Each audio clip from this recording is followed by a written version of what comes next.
Jadi begini ya, kita kalau mendengar katanya atau melihat laporan daripada CCTV atau melihat laporan daripada lihat percakapannya itu sah-sah saja ya. Namun kalau memang ada tingkat kecurigaan itu silakan dilaporkan secara resmi, jangan diam-diam aja kemudian ngomong saya mau gini-gini, saya mau gini-gini. Ya kalau memang kamu gentle, kalau memang kamu merasa itu ya laporkan, sah resmi dan bawa bukti-buktinya, bukti percakapan kah, CCTV kah, bahwa terjadinya suatu penekanan kepada yang bersangkutan. Nanti tentunya kan pihak penyidik dari kepolisian akan melakukan analisis dan tentu akan uji digital forensik, melihat itu betul nggak CCTV itu dipotong enggak, murni enggak, diedit enggak, gitu. Kalau memang betul-betul utuh memang apa hasil percakapan itu, ya kena ada suatu penekanan untuk melakukan perbuatan tindak pidana. Tapi ingat, pada saat mereka berbicara tentang jumlah nilai uang, sebelum itu berpindah tempat, ingat luar ya, sebelum itu berpindah tempat, itu tidak bisa dikatakan pemerasan. Pemerasan terjadi uang yang ditekan, yang diminta dari yang bersangkutan telah berpindah tempat kepada yang meminta. Contoh Nikita Mirzani ini, itu baru 368 itu berbunyi. Sebelum itu mengalir, itu belum bisa berbunyi. Paham kira-kira ini ya? Biar jelas ya masyarakat, biar tahu. Jadi kalau hanya ngomong 50 miliar, 60 miliar, nyatanya belum ada dikasih kok. Seketika itu dikasih, itu berbunyi. Itulah pemerasan. 368 baru berbunyi. Gitu ya kira-kira ya. Sebenarnya bukti lewat chat itu bisa memperkuat juga nggak sih Pak? Hanya sebatas chat. Oke, bukti kan bisa-bisa saja kan. Tapi kan belum ada. Perpindahan daripada yang Dananya belum diminta. ada. Ya belum ada dong bukti. Hanya bukti aja ada usaha niat. Ya. Niat itu sebelum kesampaian itu belum tindak pidana. Kan gitu. Contoh nih, ya satu aja. Nanti lama-lama kok nanti ya suka aku bunuh juga nanti ya. Tapi dia nggak sampaikan langsung kepada niatnya sudah ada,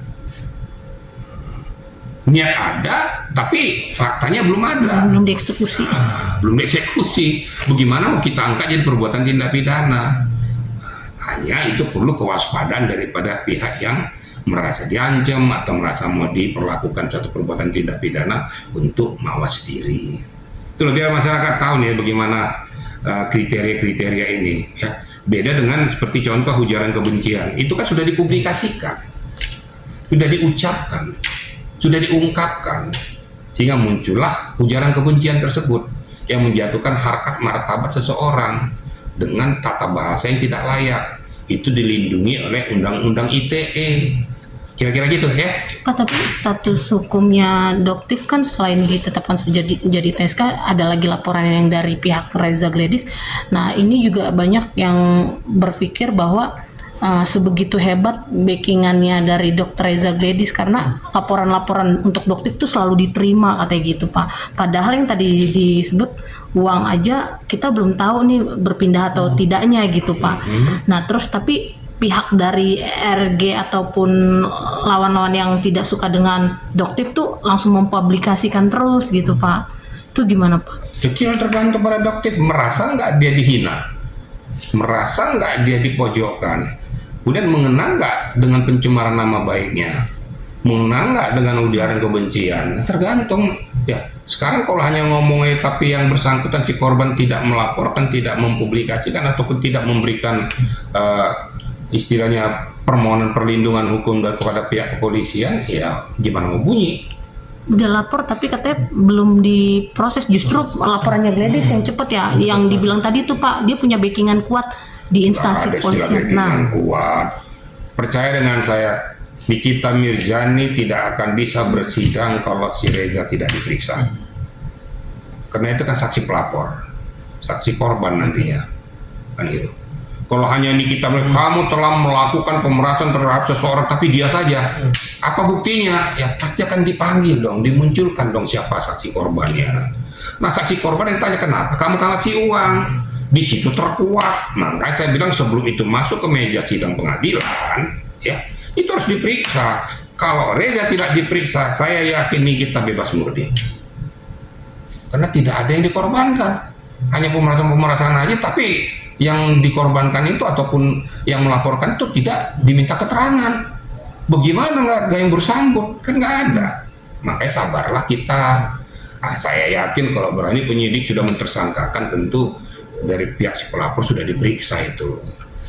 Uji petiknya nanti di pengadilan dikatakan sejauh mana sebenarnya penyerahan uang ini. Kalau saya menyatakan tidak ada api, tidak ada asap, kan gitu. Nah, yang bilang tadi masalah ini kan swasta ke swasta, Ya, nggak ada hubungan swasta ke swasta di sini. Emangnya ada filial apa?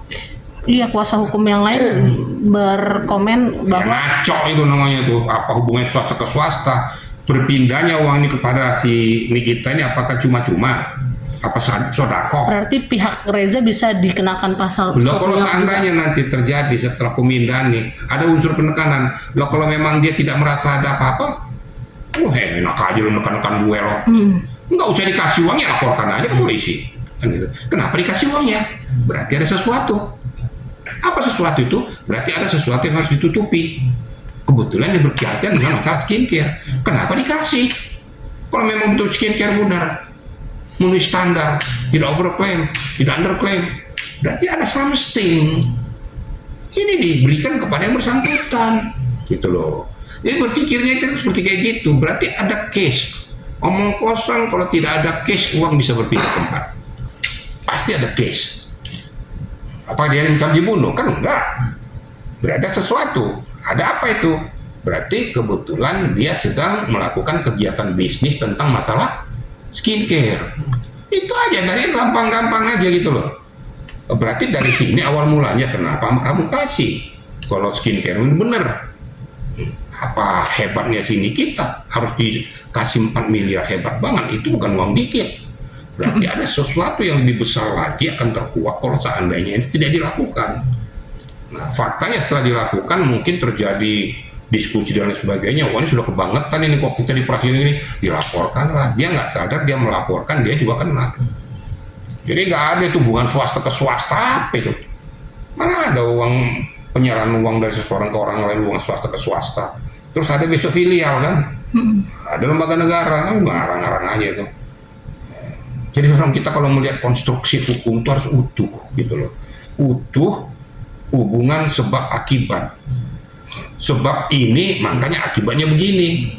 Sebab saya ada sesuatu yang harus saya tutupi, akibatnya saya harus menyerahkan uang. Kan gitu. Terjadilah kontrak itu.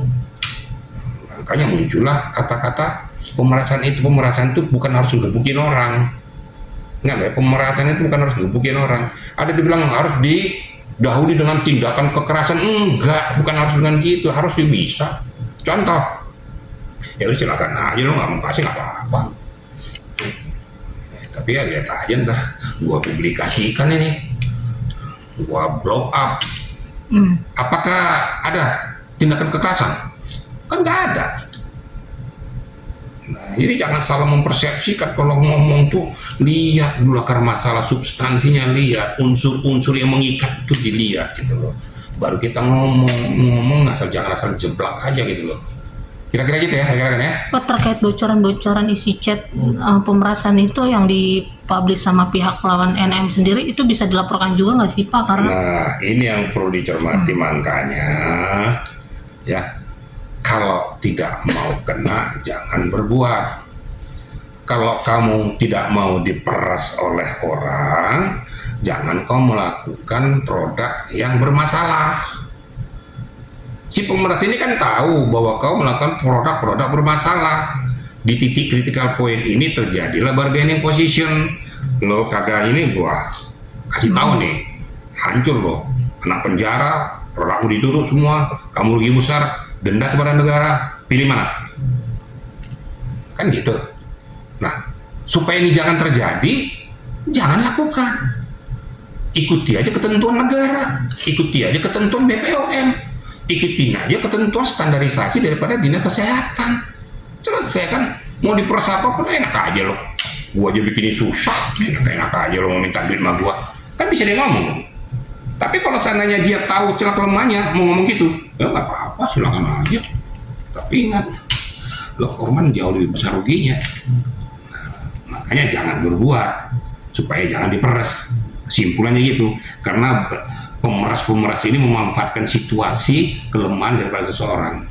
Dilakukanlah karena otaknya otak kotor, ya, mencari uang secara instan, mencari kelemahan orang, dibuatlah pemerasan itu. Kira-kira gitu ya. Oke, siap, mantap. Enak nggak Terima bahasanya? kasih.